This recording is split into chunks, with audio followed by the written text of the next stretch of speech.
Bonjour à toutes et à tous et bienvenue sur ma petite chaîne Comment ça roule. Aujourd'hui, je vous présente des nouvelles Greenlight qui ont rejoint ma collection il y a peu de temps. Commençons tout de suite par cette jolie AMC Matador Barcelona. Voilà, ça doit être un niveau de finition, j'imagine. De 78. Bon, vous l'avez déjà remarqué, celle-ci arbore une jolie couleur beige avec pardon, un fondu or sur le côté. Alors, est-ce que c'était couleur or ou est-ce que c'était un sorte de hoodie, un sorte de faux bois un peu vinyle plastique sur le côté? À voir.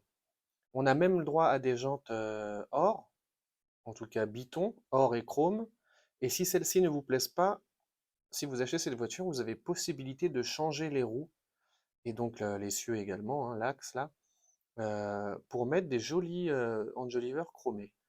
Par contre, pour ce faire, hein, comme je dis à chaque fois, ce n'est pas vissé, il faudra percer puisque la voiture est rivetée. Le châssis est rifté à la carrosserie. Voilà. Mais ça reste faisable et ça reste très sympa de pouvoir modifier ces véhicules. D'ailleurs, Greenlight vend des sets de roues si vous voulez vous amuser à faire du perso.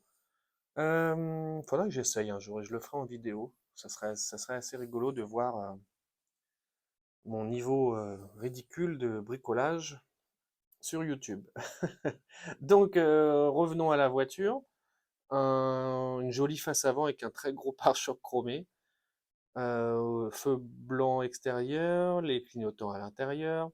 On a même un beau liseré or sur le capot, voilà, en V comme ça. Un intérieur beige. Derrière, est-ce qu'on va le voir parce qu'elle est placée assez loin? Oui, oui, on le voit bien. On a bien le pare-choc, bien chromé, les feux peints, pas d'immatriculation, mais encore une fois, hein, comment je dire, l'avantage de cette voiture, ça reste ces quatre roues modifiables, hein. Ça reste très sympa. Je vous laisse juger, c'est celle que vous préférez. Vous voyez, par contre, si je devais être amené à l'ouvrir, ce pneu est un petit peu sorti, est un peu déjanté, mais rien d'exceptionnel, ça se remet facilement. Et encore une fois, une autre petite astuce, hein, si vous décidez de mettre ces pneus ou même de laisser cela, si vous n'aimez pas le liseré blanc, il vous suffit de retourner le pneu et vous aurez des pneus complètement noirs. C'est ce que j'ai fait sur certains véhicules où le flanc blanc est extrêmement mal réalisé. Mais sur celle-ci, il n'y a rien à dire, c'est très propre. Donc oui, bah, vous l'avez remarqué, un série au Bishop, donc avec cette avancée de magasin. C'est sorti en 2020, c'est la série numéro 10, et voici les véhicules qui entrent dans cette série numéro 10. On n'a que du vieux, hein, ça va de 67 à 96, et on n'a que de l'américain. Oui, pas de voiture asiatique ou européenne pour celle-ci. Donc voilà, on continue avec, et vous commencez à le savoir, un amour pour moi. Je nomme le Ford F100, celui-ci de 73, comme celui que j'avais. Édition assez originale, puisque modifiée pour le dépannage, avec ce joli hitch dans la benne. On a un joli pare-choc chromé, et vous avez sans doute remarqué au bout du câble, on a le crochet couleur ferraille, hein. Concernant le véhicule, n'allons pas trop vite, on a donc une belle couleur jaune avec du orange en haut, du orange en bas. Voilà, Dependable Tow, donc en gros le dépannage fiable, on va dire. 24 heures sur 24, on a réparation de voiture, les vitres, ils font les révisions, ils vous remorquent et ils vous dépannent sur le bord de la route. Voilà, tout ça est écrit le long de la benne. Donc une compagnie sérieuse. On a le droit à de jolis flancs blancs, même si sur un véhicule de dépannage, je ne sais pas si les flancs blancs étaient forcément choisis par les propriétaires. Celui-ci, on a les enjoliveurs pleins. Voilà, on ne voit pas la jante, ce sont des enjoliveurs. L'avant spécifique des 73, voilà, avec cette grosse calandre. Il n'y a rien à dire, c'est joli. On a bien l'insigne Ford, chaque lettre est bien séparée, fondue dans le noir, là, vous le voyez, au-dessus de la calandre, en dessous du capot. On a les essuie-glaces, voilà. Mais pas grand-chose à dire, mais le véhicule parle de lui-même, hein, c'est très très joli. c'est un petit peu flou, voilà. C'est très très joli. Et on a même le gyrophare orange. C'est super, ça mérite même d'être ouvert pour être placé dans un petit diorama. C'est peut-être ce qui va lui arriver s'il est pas sage. Donc, châssis métal, et pour les amateurs de numéros, on a le numéro 3117. Donc, collection Blue Collar, numéro série 7, et les véhicules de cette série 7, ça va de 1970 à 2019. Est-ce qu'on a que de l'américain? Non, nous avons deux véhicules étrangers. On a de l'allemand avec ce Volkswagen de 79 et le Nissan Titan de 2019. Voilà, c'est sorti en 2020. Très très beau. On continue avec, je la présente même plus, hein, la Caprice de 87, police de Los Angeles, 4 portes blanches, couleur Oreo, donc noir et blanc, le logo de la ville de Los Angeles, en dessous c'est écrit Police, Protect and Serve sur la porte, et vous l'avez remarqué, ça fait partie du film Terminator. Donc celle-ci, ils peuvent nous la sortir à toutes les sauces, puisque elle n'est pas spécifique au film, c'est juste une voiture lambda de la ville de Los Angeles de police, donc ils peuvent nous faire du réchauffé à volonté, hein. Vous prenez un film qui se passe à Los Angeles, allez hop, vous mettez la voiture de police, oui oui, on la voit dans le film, et hop, ça fait une voiture de film Hollywood pour Greenlight. Enfin, peu importe, ça reste très très joli.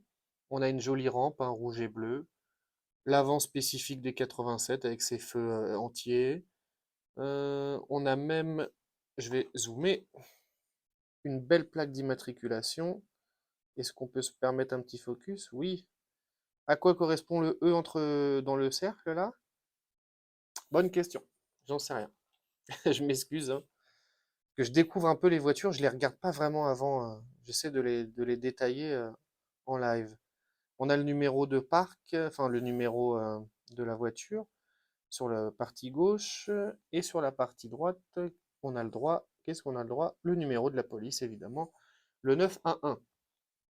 On a des enjoliveurs chromés, un châssis métal qui s'accompagne du numéro 3916. Voilà.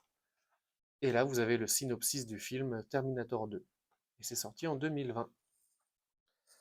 On continue, on reste en Californie avec cette Jeep de 93, Jeep Cherokee, voilà, de la Highway Patrol, donc police de l'autoroute.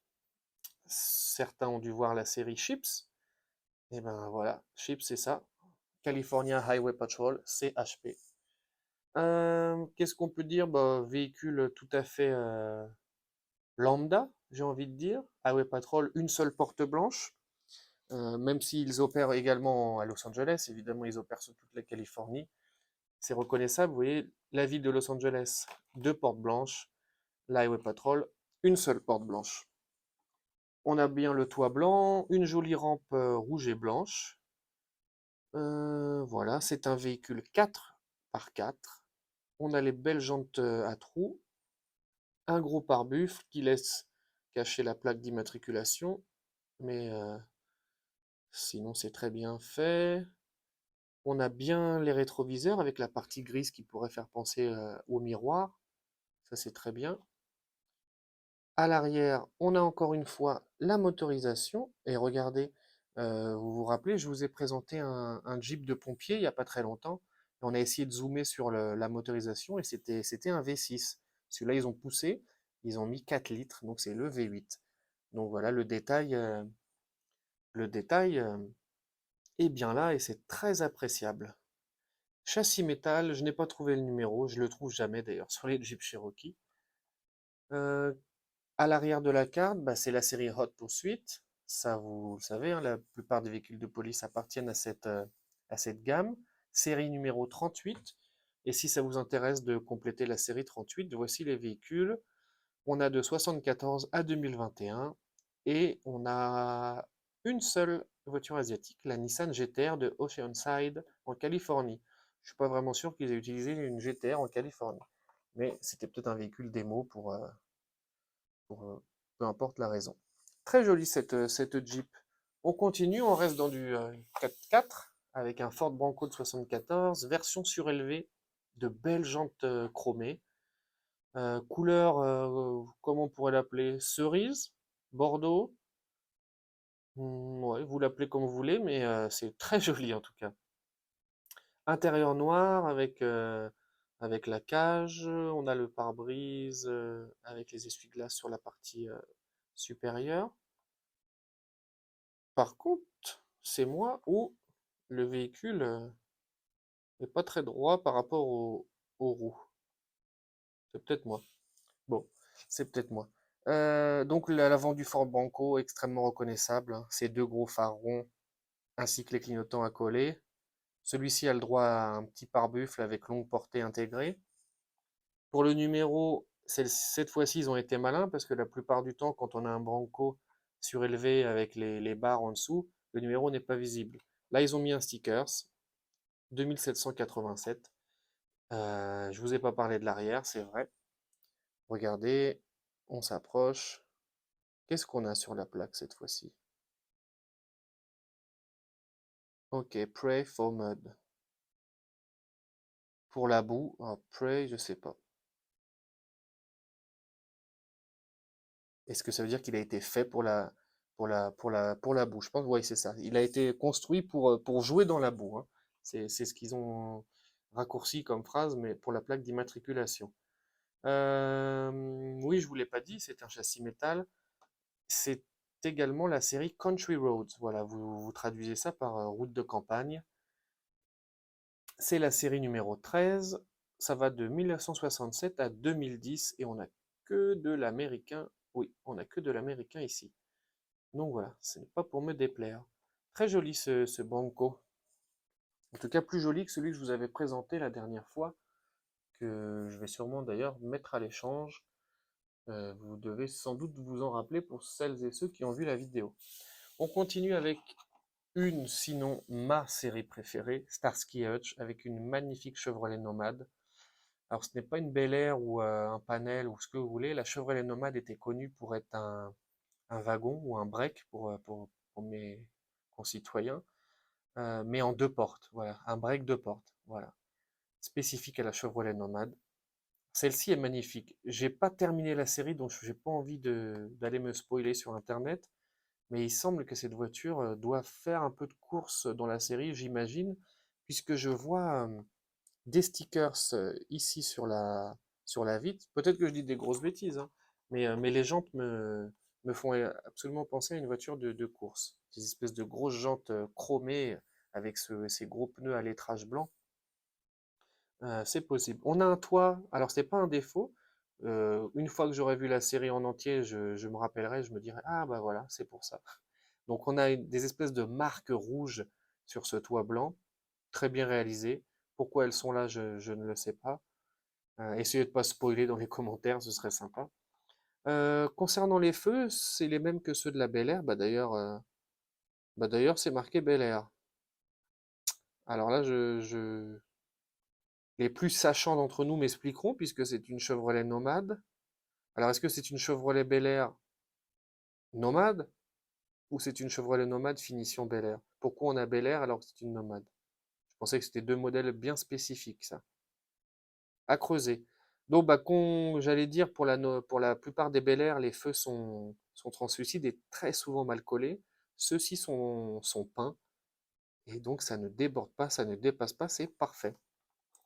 Ensuite, à l'arrière, on a même le droit à deux petits stickers sur la vitre arrière, un rond bleu qui est plein et la carte des États-Unis. Le gros coffre qui doit pouvoir s'ouvrir, non, celui-ci ne s'ouvre pas, ça se voit.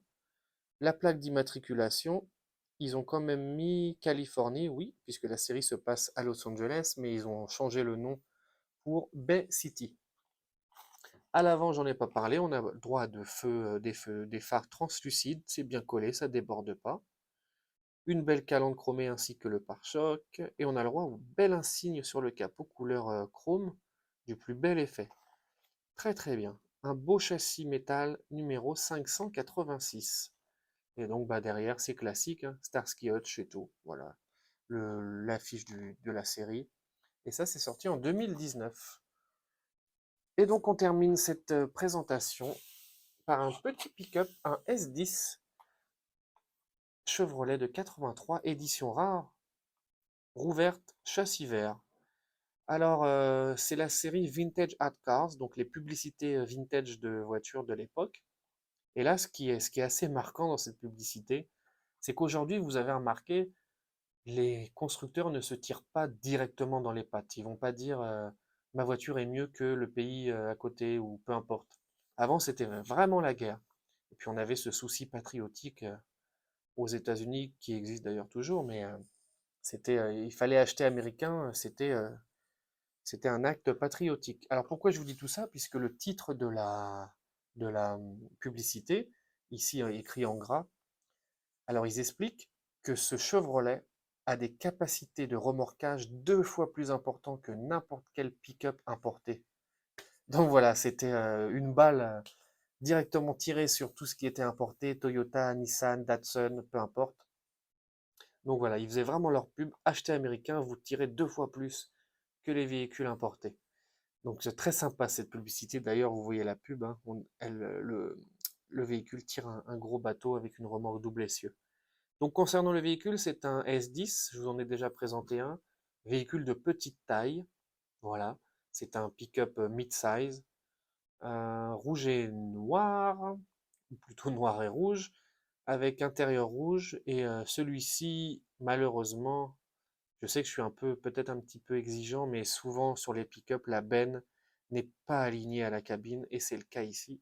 Je trouve ça un petit peu dommage, ça se voit au niveau en dessous la trappe à essence, ici la baguette, voilà.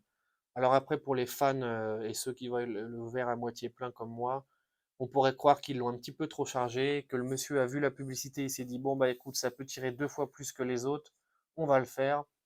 Et crac, la benne a plié, il a tiré trop fort. Concernant l'avant, c'est très bien, on a le logo Chevrolet, les feux peints, on a même le logo clignotant sur le côté, très très joli, il n'y a rien à dire, on a même le droit aux essuie-glaces, au rétroviseur, pardon.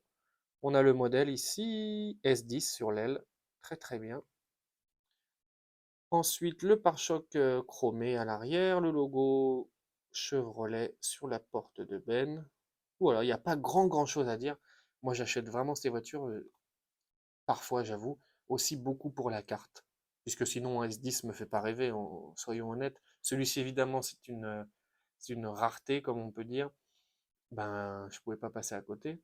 Mais regardez ces publicités d'époque, c'est génial. Alors, je vais faire un petit zoom, celles et ceux qui veulent mettre pause pour lire ou traduire. Voilà. Et ça fait partie de la série numéro 5 de Vintage Hot Cars. Et si ça vous intéresse de la compléter, il vous faudra toutes celles-ci. Et on n'a que du vieux, hein. Ça va de 1945 Jeep Willys et on monte jusqu'à 84 avec le Jeep Cherokee.